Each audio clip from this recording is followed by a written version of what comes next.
জয় শ্রী রাধা মাধব। সমস্ত ভক্তের চরণে অসংখ্য প্রণাম জানিয়ে আজ আমি শ্রীমদ্ ভগবদ গীতার পঞ্চম অধ্যায় কর্ম সন্ন্যাস যোগ 10 নং শ্লোক থেকে আলোচনা করছি।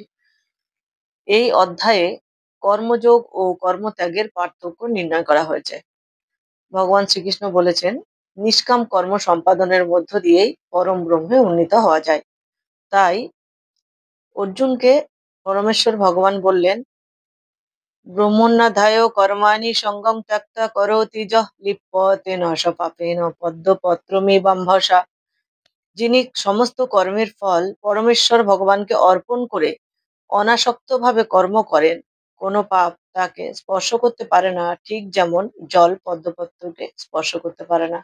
অনাসক্তভাবে কর্ম করার অর্থ হচ্ছে নিষ্কাম কর্মকে বোঝানো হয়েছে। ফলের প্রতি আশা ত্যাগ করে নিষ্কাম ভাবে কর্ম করে যাওয়া। এই প্রকার কর্ম করলে ব্যক্তিকে কর্মফলজনিত পাপ পুণ্যের মোহে আবদ্ধ হতে হয় না।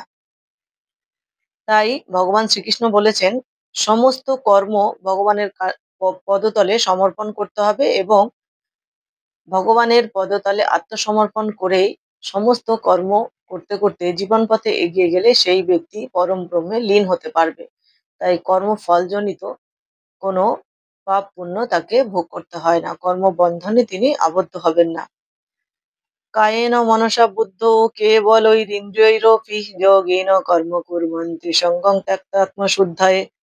আত্মশুদ্ধির জন্যই কেবল যোগীরা কর্মফলের আসক্তি ত্যাগ করে দেহ মন বুদ্ধি এমনকি ইন্দ্রিয়ের দ্বারাও কর্ম করে থাকেন। যিনি শরীর মন বুদ্ধি ও বাণী দিয়ে ভগবান শ্রীকৃষ্ণের সেবা করেন, এই জগতে অবস্থান করলেও এমনকি তথাকথিত জড়জাগতিক কর্মে ব্যাপৃত থাকলেও তিনি সর্বদা মুক্ত পুরুষ।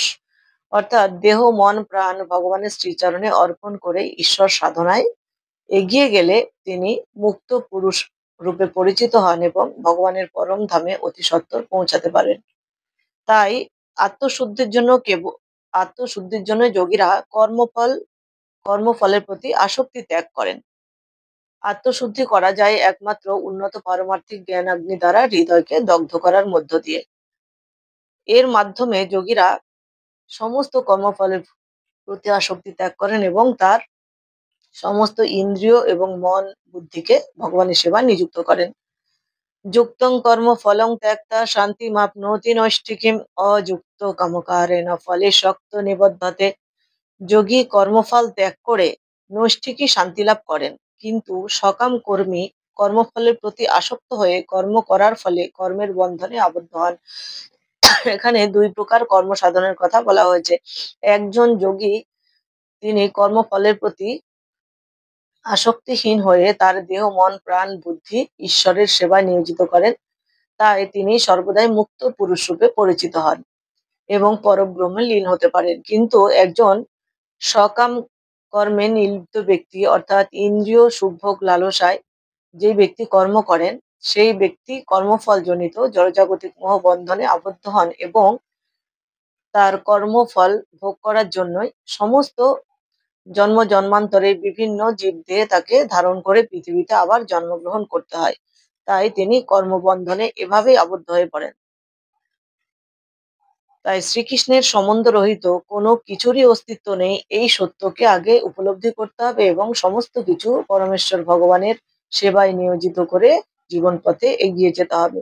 সর্বকর্মাণি মনসা সংন্যাসাংস্তে সুখং বশী নবোদ্ধারে পুরদেহী নৈব কুর্বন্ন কারয়ন।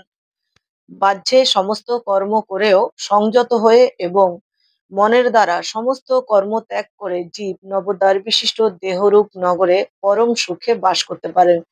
তিনি নিজে কিছুই করেন না এবং কাউকে দিয়েও কিছু করান না।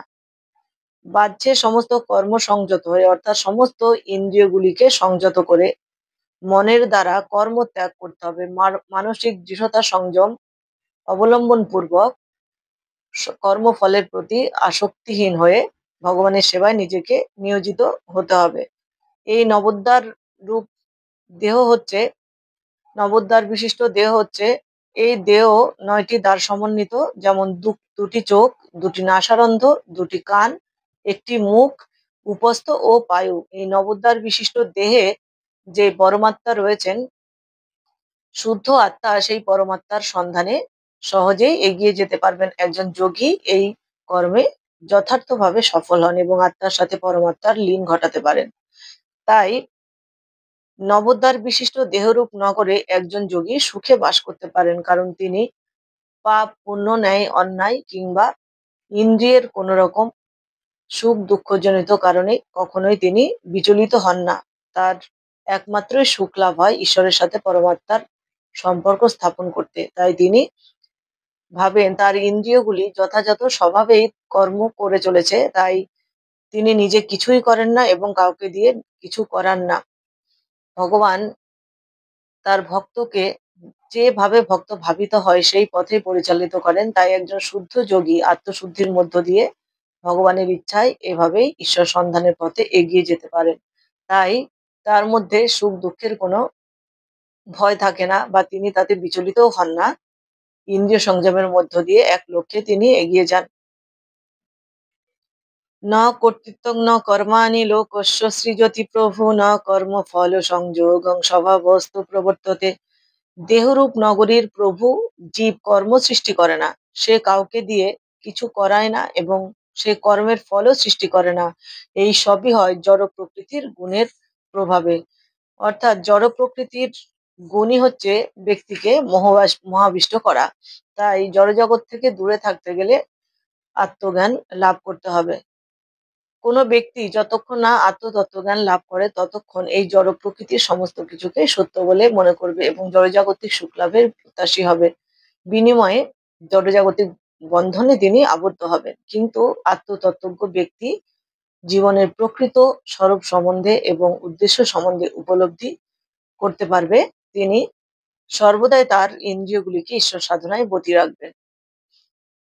চিন্ময় কৃষ্ণ ভাবনামৃত রূপ তরুণীর আশ্রয় গ্রহণ করলে ভবসমুদ্র পার হওয়া যায়। তাই ভগবদ্গীতায় বর্ণিত শ্রীকৃষ্ণের দিব্য জ্ঞান আত্মস্থ করলে সহজেই ভবনদী পার হওয়া যাবে। সেটি পরমেশ্বর ভগবান এই অধ্যায়ের মধ্য দিয়ে বলেছেন যে সমস্ত কর্মফলের প্রতি আসক্তি ত্যাগ করে নিরাসক্তভাবে কর্ম করতে করতে ঈশ্বরের সান্নিধ্যে সহজে পৌঁছানো যাবে। না দত্তে কস্যাচিৎ পাপং না চৈব সুকৃতং বিভু অজ্ঞানেনাবৃতং জ্ঞানং তেন মোহতি যন্তব। ভগবান জীবের পাপ অথবা পুণ্য কিছুই গ্রহণ করেন না।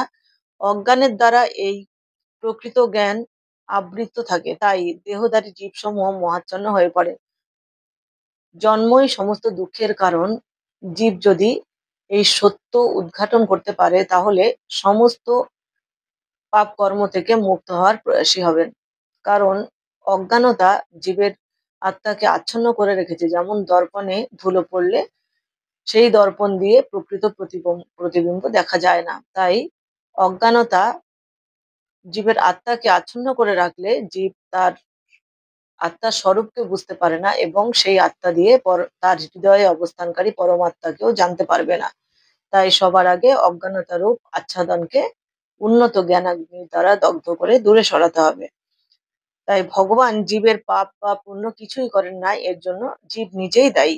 অজ্ঞানতার ফলে জীব প্রকৃত জ্ঞান আত্মস্থ করতে পারে না এবং জড়জাগতিক বন্ধনে মোহাচ্ছন্ন হয়ে পড়ে। কারণ জীবাত্মার স্বাধীনভাবে ইচ্ছা করার স্বাধীনভাবে কাজ করার স্বাধীনতা আছে, কিন্তু সর্বশক্তিমান ভগবানের দ্বারাই সেই ইচ্ছা পূর্ণ হয়। তাই জীব এই সত্যে উপনীত হলেই সদ্গুরুর আশ্রয় থেকে উপযুক্ত আধ্যাত্মিক ক্রিয়াকলাপের মধ্য দিয়েই জীবন পথে এগিয়ে যেতে প্রয়াসী হবেন। কারণ ভগবান প্রত্যেকটি জীবের হৃদয়ে পরমাত্মা রূপে বিরাজ করে জীব যেভাবে ভাবিত হয় সেইভাবেই তাকে সেই পথে পরিচালিত করেন। তাই আধ্যাত্মিক চেতনায় অগ্রসর হতে গেলে সর্বপ্রথমে উন্নত জ্ঞান লাভের অধিকারী হতে হবে এবং উন্নত জ্ঞান লাভের মধ্য দিয়ে ঈশ্বর সাধনায় এগিয়ে যেতে হবে।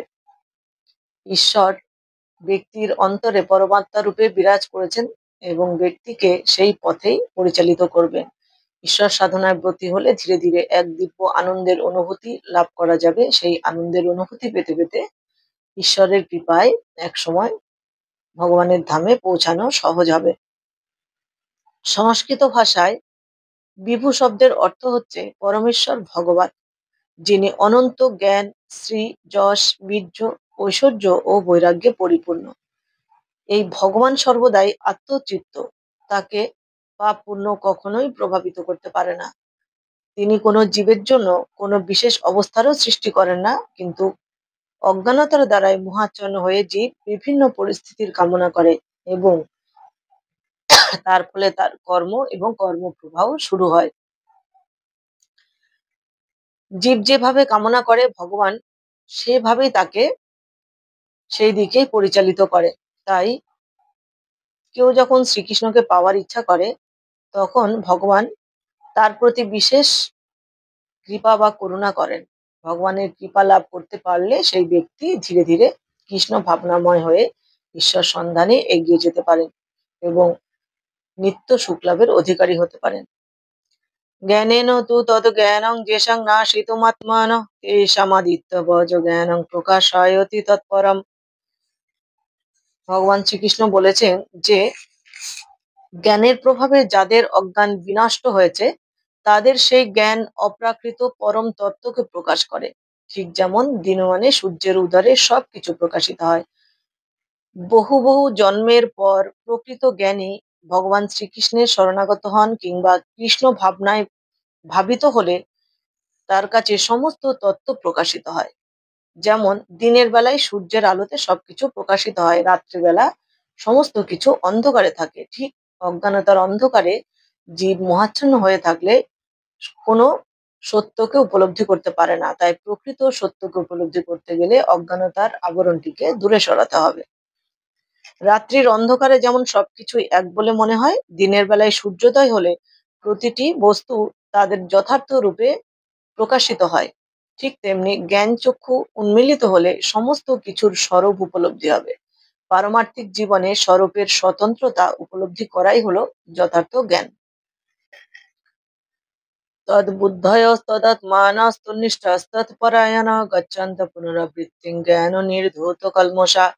যার বুদ্ধি ভগবানে স্থির হয়েছে, মন ভগবানের চিন্তায় একাগ্র হয়েছে, নিষ্ঠা ভগবানের দৃঢ় হয়েছে এবং যিনি ভগবানকে তার একমাত্র আশ্রয় রূপে গ্রহণ করেছেন, তার সমস্ত কলুষ জ্ঞানের দ্বারা সম্পূর্ণরূপে বিধৌত হয়েছে এবং এইভাবে তিনি মুক্তিমার্গে গমন করেন। অর্থাৎ ভগবান বলেছেন যে হে অর্জুন, আমার থেকে শ্রেষ্ঠ আর কেউ নেই। নির্বিশেষ ব্রহ্ম সম্বন্ধেও তিনি বলেছেন আমি নির্বিশেষ ব্রহ্মের আশ্রয়। তাই শ্রীকৃষ্ণই সর্বতোভাবে পরাৎপর তত্ত্ব।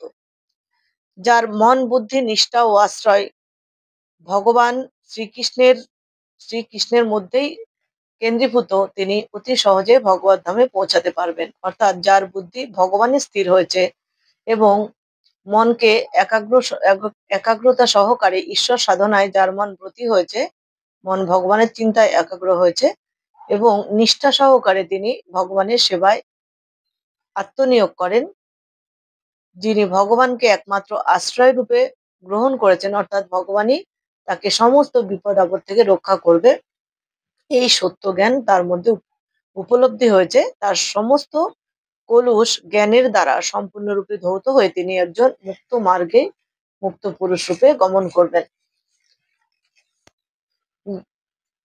তাই ভগবান শ্রীকৃষ্ণ বলেছেন যে বিদ্যা বিনয় সম্পন্নে ব্রাহ্মণে গভীহস্তিনী শুনি চৈব সপাকে চ পণ্ডিতা সমদর্শিনী। জ্ঞানবান পণ্ডিতরা বিদ্যা বিনয় সম্পন্ন ব্রাহ্মণ, গাভী, হাতি, কুকুর ও কুকুরফুজি চণ্ডালাদি সকলের প্রতি সমদর্শী হন। কারণ বিদ্বান ব্যক্তি বা পণ্ডিত ব্যক্তিরা জানেন ঈশ্বর সমস্ত জীবের মধ্যেই পরমাত্মা রূপে বিরাজমান। তাই সকলকে তিনি সমভাবে দর্শন করেন, সবকিছু তার কাছে সমান। কারণ পরমাত্মা প্রত্যেকটি দেহে বিরাজমান, তাই কৃষ্ণ ভাবনায় ভাবিত কৃষ্ণ ভক্ত এই তত্ত্ব সম্বন্ধে সম্পূর্ণ অবগত হয়ে তিনি সমস্ত জীবকে একই ভগবানের সৃষ্ট বলে তিনি মনে করেন।